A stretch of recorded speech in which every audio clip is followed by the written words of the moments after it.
Hello everyone, welcome to Fresa Technologies YouTube channel. In this video, we are going to see about how to add a rotation number while generating EDI in Fresa application. Initially, we have to log into our Fresa application. After your successful login, this is how your dashboard looks.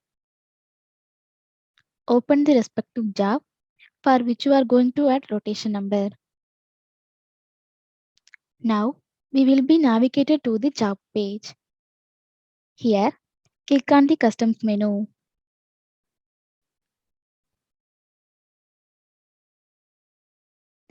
Then click on the EDI button to add the rotation number.